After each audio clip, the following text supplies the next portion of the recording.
Subscribe करें। जय भारत, मी रोशनी, जागृती न्यूजमध्ये आपले स्वागत आहे। पाहूया सामाजिक घडामोडी। आपल्या निर्भीड आणि अभ्यासपूर्ण वक्तव्याने संपूर्ण महाराष्ट्राला परिचित असलेले प्रवीणदादा गायकवाड यांनी 30 मार्च 2019 रोजी काँग्रेस पक्षात प्रवेश केला। प्रख्यात उद्योजक असलेले प्रवीणदादा गायकवाड, पाहूया नेमके कोण, ते कोणाचे वंशज आणि त्यांचे कार्य काय। मी प्रवीण प्रतापराव गायकवाड। माझा जन्म 1 ऑक्टोबर 1968 कराड या ठिकाणी यशवंतराव चव्हाण यांचं कार्यकर्तृत्व फुललं त्या कृष्णा कोयनेच्या संगमाच्या काठी झाला। सातारा जिल्हा आहे, ऐतिहासिक पार्श्वभूमी आहे। माझं मूळ गाव मुंढवा, हवेली तालुक्यातलं आणि पुणे शहराचा भाग असलेलं मुंढवा गाव हे इतिहास प्रसिद्ध गाव आहे। कृष्णाजी बंकी गायकवाड छत्रपती शिवाजी महाराजांचे सरदार, ज्यांची सख्खी बहीण सकवारबाई गायकवाड ही छत्रपती शिवाजी महाराजांची पत्नी होती, त्या घराण्याचा मी थेट वंशज आहे। माझ्या घराण्याचा विस्तार कोल्हापूर, या ठिकाणी उदयसिंह गायकवाड खासदार झाले, संजयसिंह गायकवाड आमदार झाले कोल्हापूरमधनं। मुख्यतः शाहूवाडी हा त्यांचा मतदारसंघ। सयाजीराव गायकवाड बडोदा हे सुद्धा मूळतः मुंढव्याचेच असे मानले जातात। मी स्वतः महाराजा सयाजीराव गायकवाड अकॅडमीच्या माध्यमातून आरोग्य शिबिरं, साहित्यिकांना मदत, असंख्य प्रकारची मदत वेगवेगळ्या क्षेत्रातल्या लोकांना करत असतो। जसं क्रीडा आहे, मुख्यतः त्याच्यातनं लेखकांना जर एखादं पुस्तक प्रकाशित करायचं असेल तर ते पुस्तक प्रकाशित करण्यासाठी त्याला जी प्राथमिक गरज लागते किंवा त्याचं पहिलं पुस्तक प्रकाशित करणं हा मुख्य याच्यामध्ये उद्देश असतो। किंवा एखादा अडचणीत आलेला विद्यार्थी असेल, एखादा उद्योजक असेल, त्याला मदत करणे हा आमचा हेतू असतो। मूळतः हे घराण्याचा वारसा सांगत असताना मी स्वतः Shri Shivaji preparatory military school Pune, जी छत्रपती शिवाजी महाराजांनी स्थापन केलेली, छत्रपती शाहू महाराज यांनी स्थापन केलेली ही संस्था आहे। या संस्थेला अत्यंत ऐतिहासिक संदर्भ आहे, कारण याच संस्थेच्या आवारामध्ये छत्रपती शाहू महाराजांनी आणि राजाराम महाराजांनी स्थापन केलेला जगातला पहिला शिवाजी महाराजांचा पुतळा प्रिन्स ऑफ वेल्सने उद्घाटन केलेलं या ठिकाणी आहे। आणि नुकताच छत्रपती शाहू महाराजांचा पुतळासुद्धा त्याच संस्थेच्या आवारात बसवला। तो राष्ट्रपती यांच्या हस्ते उद्घाटन झालं। प्रणव मुखर्जी आले होते, माननीय शरद पवार साहेब आले होते। या ऐतिहासिक संस्थेमध्ये माझं शिक्षण झालं। पुढं मी इंजिनिअरिंगचं परत कराड येथे शिक्षण पूर्ण केलं। कराड येथे शिक्षण पूर्ण झाल्यानंतर मी पुण्यात आलो। पुण्यात आल्यानंतर कुटुंबाचा शेती हा व्यवसाय असल्यामुळं आणि मुख्यतः फुलशेती किंवा तरकारी, ज्याला आपण भाजीपाला म्हणतो, याची शेती असल्यामुळं हा माल मार्केटमध्ये नेणं, तो विक्री करणं, तो विक्री केल्यानंतर जे काही पैसे यायचे त्याच्यातनं कुटुंबाचा उदरनिर्वाह माझे आजोबा, वडील, माझे चुलते करत होते। याच अनुसरून फुलं विकण्यासाठी मी मार्केटमध्ये जात होतो, पण मार्केटमध्ये दुपारनंतर आडत बंद व्हायची आणि फुलं संध्याकाळी जी उमलायची ती वायाला जायची। आणि म्हणून दत्ताच्या देवळापाशी, म्हणजे ज्या ठिकाणी दगडूशेठ हलवाईचा गणपती बसतो, त्या ठिकाणी जवळपास मी 5-6 वर्ष अक्षरशः पोती टाकून फुलं विकलेली आहेत कुटुंबाचा उदरनिर्वाह करण्यासाठी। पुढे हे करता करता मी कपड्याचं दुकान टाकलं, 10-1 वर्ष कपड्याचं दुकान चालवलं आणि मग कुटुंबाला मी या भूमिकेपर्यंत आणलं की मी आता सिव्हिल इंजिनिअरची पार्श्वभूमी आहे, आपण जर सहकार्य केलं तर आपण हा उद्योग चांगल्या प्रकारे फुलवू शकतो। आणि मी पुण्यामध्ये माझी आजी आणि आजोबा आनंदराव यांच्यापासून आनंद आणि ताराबाई यांच्यापासून तारा, आनंद तारा कन्स्ट्रक्शन कंपनी काढून मी पुण्यामध्ये माझा बांधकाम व्यावसायिक विस्तारित केला। आज मी बांधकाम व्यावसायिकमध्ये अत्यंत प्रसिद्ध बांधकाम व्यावसायिक आहे। जवळपास 3000 फ्लॅट्स मी बांधलेले आहेत। अन्न वस्त्र निवारा ही गरज असते, आणि म्हणून निवारा हा विषय डोळ्यासमोर ठेवून आम्ही हे काम करत आलेलो आहे. एकत्र कुटुंबामध्ये हा मोठा व्यवसाय सुरू केलेला आहे. ही झाली माझी सर्वसामान्यपणे कौटुंबिक पार्श्वभूमी. मी सीइंग इज बिलिव्हिंग या विचारधारेने मी काम करतो. तरुणांना रोजगार मिळाला पाहिजे, नवीन उद्योग सुरू झाले पाहिजे, त्यांनी शिक्षण घेतलं पाहिजे. या पार्श्वभूमीने मी सध्या दुबई या ठिकाणी आणि अबुधाबी या ठिकाणी 11 वेळा जवळपास 650 मुलांना परदेशात घेऊन गेलो आणि जगाची ओळख करून देण्याचा प्रयत्न केला. यातून बऱ्याच लोकांना रोजगार मिळाला, बरेच मुलं तिथं स्थिरावले आणि त्यांचं अर्थकारण चांगलं झालं. दुसरीकडं इस्रायल या ठिकाणी 4 वेळा ॲग्रिकल्चर बेस्ड असलेल्या म्हणजे शेतीवर अवलंबून असलेल्या लोकांना घेऊन गेलो. त्याच्यामध्ये जवळपास 450 लोकं होती. 4 वेळा आम्ही इस्रायलला गेलो. इस्रायलचं तंत्रज्ञान असेल, त्यानंतर ठिबक सिंचन असेल किंवा अनेक तंत्र त्यांनी निर्माण केलेले आहेत. वाळवंटात निर्माण झालेली ही शेती आहे, त्याचे प्रयोग पाहण्यासाठी आम्ही 4 वेळा गेलो. तिथे मोठं एक्झिबिशन असतं ॲग्रीटेकचं. आणि हे सगळं करत असताना शेती आणि रोजगार आणि नवीन उद्योग याला चालना मिळावी म्हणून आम्ही जवळपास 8-10 वर्ष प्रयत्न करत आहोत. याच निमित्ताने मी जगातले 61 देश फिरले माझ्या स्वतःच्या व्यवसायासाठी. अनेक आर्किटेक्ट्स असतील, अनेक इंजिनियर्स असतील, अनेक शहरं मी फिरलेली आहेत. मुख्यतः मला लंडन असेल, पॅरिस असेल या 2 शहराचं आकर्षण आहे आणि मला पुणे त्या दृष्टीनेच महत्त्वाचं वाटतं. कारण ते ऐतिहासिक शहर आहेत, जगप्रसिद्ध शहर आहे आणि म्हणून तिथल्या ऐतिहासिक वास्तूंचं जतन करण्यात आलेलं आहे. आणि ऐतिहासिक वास्तूंचं जतन करत असताना त्यांनी पूर्वीचा इतिहास आणि वर्तमानातली प्रगती असं त्यांनी साधलेलं आहे. पुण्यामध्ये अत्यंत ऐतिहासिक असलेला लाल महाल आहे, त्या ठिकाणी शनिवार वाडा आहे, त्या ठिकाणी फुले मंडई आहे ज्याला रे मार्केट म्हणायचे. अशा अनेक ऐतिहासिक वास्तू पुण्याच्या मुख्य जुन्या वाड्या संस्कृतीला जोडून आहे. विश्रामबाग वाडा आहे. असंख्य वास्तू मला दिसतात. भिडेवाडा ज्या ठिकाणी महात्मा फुलेंनी आपली पहिली शाळा काढली, महात्मा फुलेंचं स्मारक आहे. तर या ठिकाणची पुण्याची वाडा संस्कृती फार प्रसिद्ध आहे. मी आता अझरबैजान हा रशियातला पूर्वीचा एक देश या ठिकाणी भेट दिली. त्यांनी त्या पूर्ण शहराला जुन्या तटबंदी केलेली आहे. अत्यंत सुरक्षित असं 2.5-3 किलोमीटरचा फेरफटका मारणारं सुंदर शहर तयार केलं आहे. जगातले अनेक पर्यटक त्या ठिकाणी येतात. दुर्दैवाने भारताकडं पर्यटन म्हणून पाहिलं गेलं नाही, पण पुणे शहराचं पर्यटन फुलू शकतं कारण त्याला जागतिक स्तराचा आपल्याला इतिहास आहे. कारण 150 वर्ष मराठेशाहीने या देशावर राज्य केलेलं आहे आणि तो इतिहास लक्षात घेता आपण पुण्याचा विकास हा पर्यटनाचं केंद्र म्हणून सुद्धा केला पाहिजे. दुसरीकडं मात्र IT चं हब आहे. राजीव गांधी IT हब जे निर्माण केलं आहे हिंजवडीला, आता खराडीला झालेलं आहे, मांजरीला झालेलं आहे, मगरपट्ट्यामध्ये झालेलं आहे. म्हणजे अनेक ठिकाणी पुण्याच्या आसपासच्या परिसरामध्ये IT हब झाल्यामुळं ट्रॅफिकचा प्रॉब्लेम झालेला आहे. आणि हे ट्रॅफिकचे प्रॉब्लेम सोडायचे असतील तर ट्रॅम पाहिजे जुन्या पद्धतीच्या, ज्या आपल्या देशामध्ये अत्यंत प्रसिद्ध होत्या मुंबई आणि कलकत्त्यामध्ये. कारण सहज 200 प्रवासी त्याच्यापर्यंत प्रवास करू शकतात. किंवा आता मोनोरेल आहे किंवा मेट्रो आहे. तर ह्या सगळ्या पर्यायी व्यतिरिक्त आपल्याला एक चांगली सुंदरशी नदी मिळालेली आहे, मुळा मुठा नदी, जी की संगम जे आहे शिवाजीनगरचं इथून एकत्रित येते. मुळा आणि मुठा 2 नद्या पिंपरी चिंचवड, भोसरी, पुणे या परिसराला जोडणाऱ्या आहेत. याच्यातून जर जलवाहतूक करण्यात आली तर पर्यटनाबरोबर ट्रान्सपोर्टेशन सहज सोपं होईल, लोकांना सहज प्रवास करता येईल. नदीपात्रातले रस्त्याचा प्रश्न प्रलंबित आहे. पुण्यातले लोक सातत्याने विचारतात की पुण्याचा विकास होत असताना प्रदूषणाचा प्रॉब्लेम, त्यामुळं आरोग्याचे प्रॉब्लेम आणि त्यातून जे काही ट्रॅफिक जॅमचे प्रॉब्लेम हे प्राथमिक प्रॉब्लेम आहेत. पण हे जर सोडवायचं असेल तर आंतरराष्ट्रीय दृष्टी असणं गरजेचं आहे. आंतरराष्ट्रीय स्तरावर मी दुबईला सातत्याने लोकांना घेऊन जातो, तिथं कधीही तसे विशेष ट्रॅफिक जॅमचे प्रॉब्लेम नसतात. मुख्यतः तिथले जे वाहन चालक आहेत ते नियम पाळतात. आपल्याकडं अजूनही नियम पाळण्याची तशी सवय नाही, तर ही शिस्त लावली पाहिजे. आपल्याला लायसन्स इश्यू होत असताना त्यांना कडक शिस्तीचे कायदे लावले पाहिजे. कारण आपल्या देशामध्ये 1.5 लाख लोक फक्त ॲक्सिडेंटमध्ये मरतात आणि पुणे शहरामध्ये सुद्धा अनेक ॲक्सिडेंटच्या केसेस चाललेले आहेत. त्यातनं वाद होतात, भांडणं होतात, कटकटी होतात.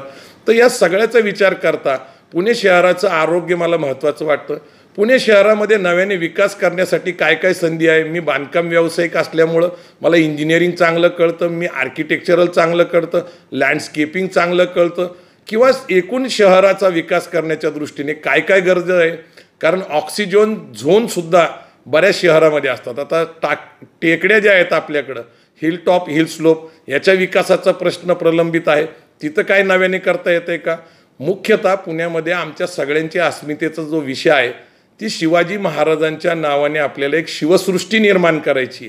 शिवसृष्टीचा विषय प्रलंबित आहे, जवळपास तो 8-10 वर्ष गाजत आहे. ह्या विषयाला अनुसरून आपल्याला जागृती तर केलीच पाहिजे. सध्या आम्हाला सांगण्यात येतं की कोथरूडच्या कचरा डेपोच्या तिथं जागा देण्यात येईल, पण त्या ठिकाणी मेट्रो स्टेशनचा प्रश्न निर्माण झाल्यामुळं अजून शिवसृष्टी झालेली नाही आहे. तर शहराच्या विकासाच्या दृष्टीने चांगले काय गोष्टी करायच्या असेल तर ससून हॉस्पिटलच्या बिल्डिंगचं काम उभं झालेलं आहे, परंतु त्याच्यामध्ये खूप अत्याधुनिक गोष्टी येणं गरजेचं आहे. कारण आता आरोग्याच्या दृष्टीने हार्ट अटॅक सहजपणे लोकांना येतात, BP शुगरचे प्रॉब्लेम आहेत, आणि अशा वेळेस जे आपल्याकडं सरकारी दवाखाने आहेत ती सुसज्ज करणं गरजेचं आहे. कारण आता महागलेलं आरोग्याचे जे काही समस्या आहेत ते महागलेले आहेत. तर त्या दृष्टीने जसं दिल्लीमध्ये आपल्याला मोहल्ला क्लिनिक दिसतात, आणि कॉर्पोरेशनच्या शाळा अत्यंत इंग्लिश मिडियमच्या दर्जाच्या शाळा त्या ठिकाणी करण्यात आलेल्या आहेत. आणि म्हणून मला असं वाटतं की पुण्याच्या कॉर्पोरेशनच्या शाळेला मैदान आहे, त्या ठिकाणी खेळ घेता येतात, चांगल्या प्रकारे मुलांचं त्यातनं आरोग्य निर्माण होतं, आणि चांगल्या प्रकारचं दर्जेदार शिक्षण देता येतं. मराठीबरोबर सेमी मराठी, आणि शक्य असेल तर दुसऱ्या ह्याच्यामध्ये सेक्शनमध्ये किंवा 2 सकाळी मराठी संध्याकाळी इंग्लिश अशा प्रकारचे प्रयोग करता येतात का. कारण इंग्रजी ही आंतरराष्ट्रीय भाषा आहे.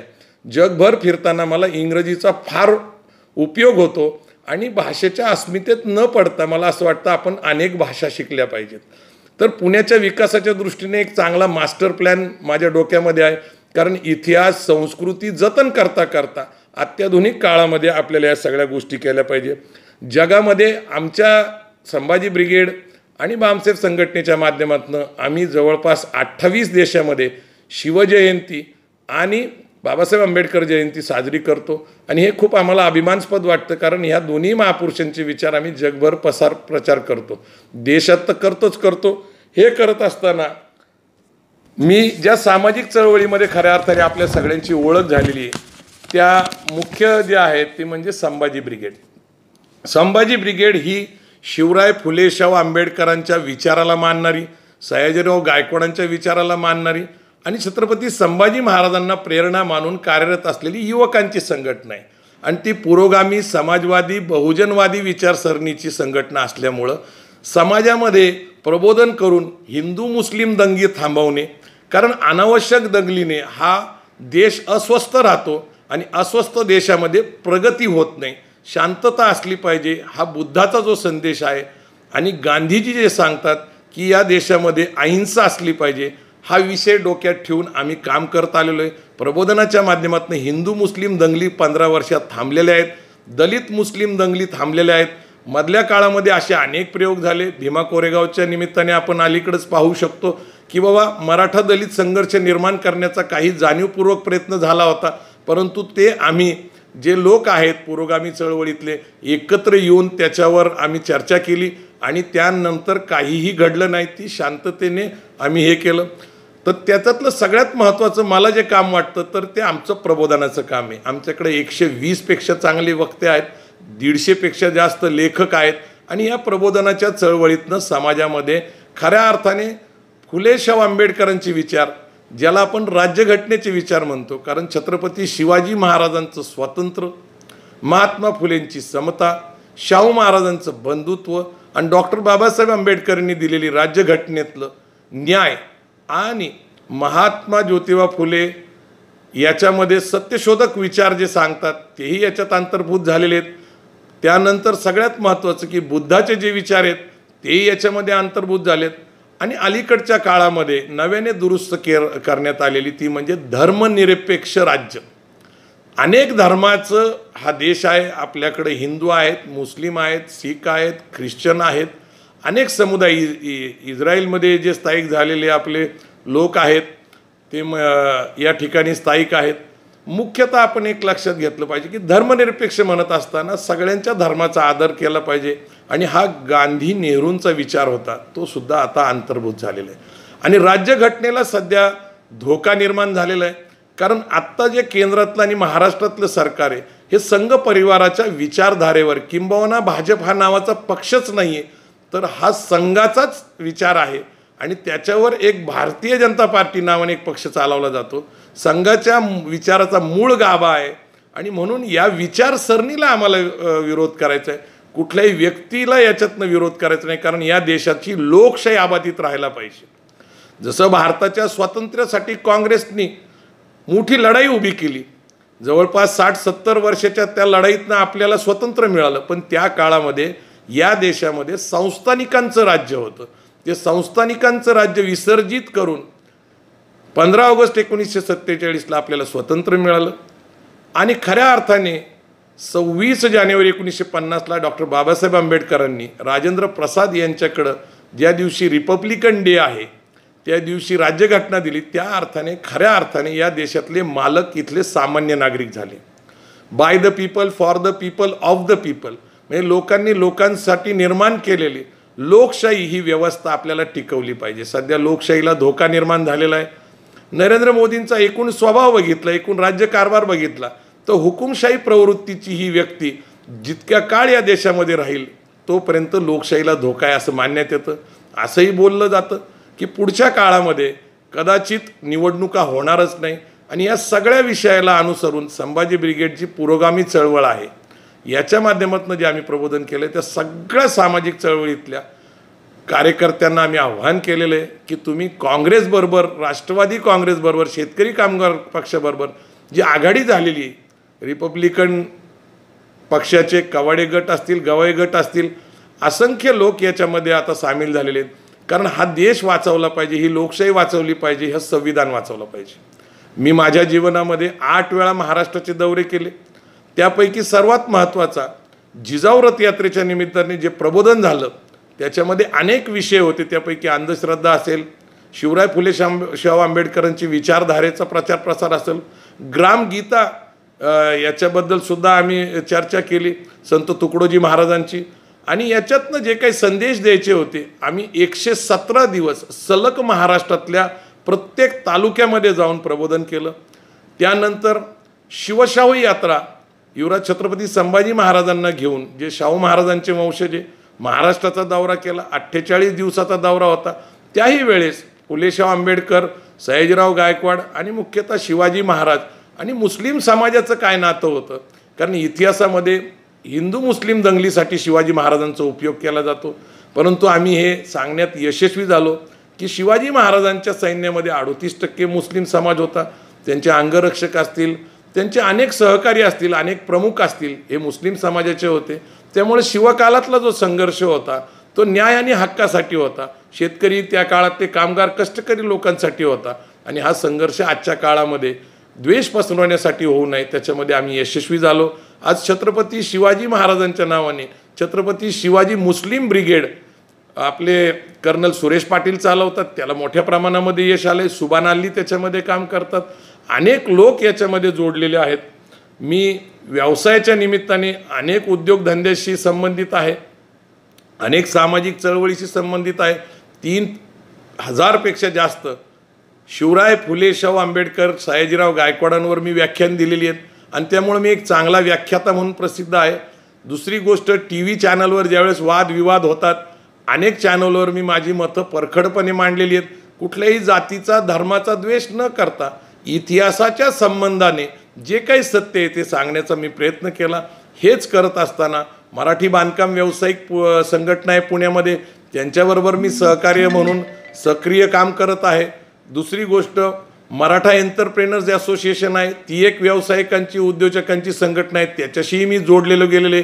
अखिल भारतीय मराठा शिक्षण परिषद जी शाहू महाराजांनी स्थापन केली, त्यातून जवळपास 40 शिक्षण संस्था महाराष्ट्राच्या बाहेर तयार झाल्या, त्या संस्थेशी मी जोडलेलो आहे.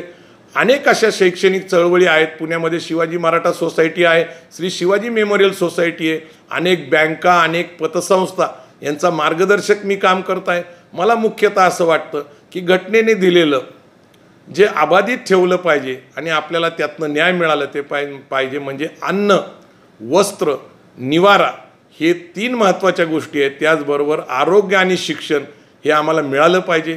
यासाठी मी ज्या सामाजिक चळवळी चालवतो, मी जगभरामध्ये फिरल्यामुळं माझ्याकडं आधुनिक काळातली दृष्टी आहे. या पुणे शहराच्या विकासाच्या दृष्टीने अनेक गोष्टी मी अभ्यासलेल्या आहेत आणि इथल्या सामाजिक सांस्कृतिक दृष्टिकोनातनं मला असं वाटतं की मी हे जे काम केलेलं आहे हे पुणे शहराच्या उपयोगात यावं. त्याचबरोबर संसदीय राजकारणामध्ये आपल्याला अभ्यास असलेला धर्मशास्त्र असेल किंवा इतिहास असेल याच्या संबंधातनं मला अनेक गोष्टी करता येऊ शकतो आणि या सगळा माझा जो बायोडाटा आहे, माझं जे काम आहे मी आपल्या पुढे ठेवलेलं आहे. माझ्या जन्म ठिकाणापासून, माझ्या ऐतिहासिक कुटुंबापासून ते माझ्या सामाजिक चळवळीपर्यंत हे मला जेवढं माहीत होतं ते मी या ठिकाणी सांगण्याचा प्रयत्न केला आहे.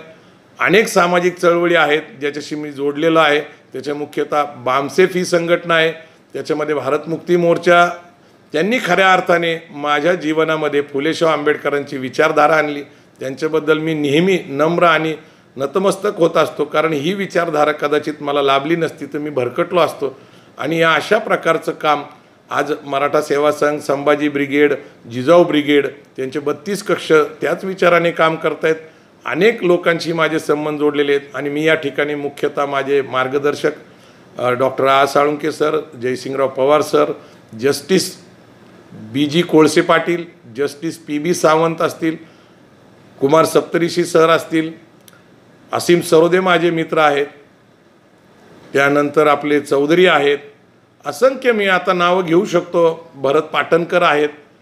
असे असंख्य लोक आहेत ज्यांनी मला माझ्या सामाजिक जीवनामध्ये मार्गदर्शन केले आणि मुख्यतः पुरुषोत्तम खेडेकर साहेब आणि वामन मिश्रम साहेब यांच्याबरोबर मी बरेच वर्ष काम केलं. हे 2 प्रमुख मार्गदर्शक आहेत.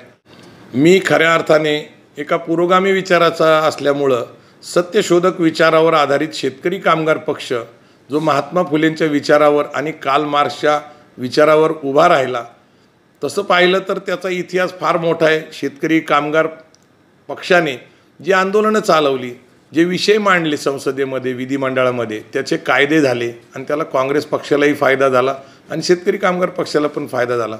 परंतु इतिहास बघितला तर शेतकरी कामगार पक्षाचे संस्थापक शंकरराव मोरे आणि केशवराव जेदे हे ज्यावेळेस काँग्रेसमध्ये आले, काँग्रेस पक्षामध्ये प्रवेश केला, त्यावेळेस काँग्रेस ही बहुजन समाजाची झाली आणि तोच इतिहास गिरवत असताना, त्याची पुनरावृत्ती होत असताना मी शेतकरी कामगार पक्षात काम केलं.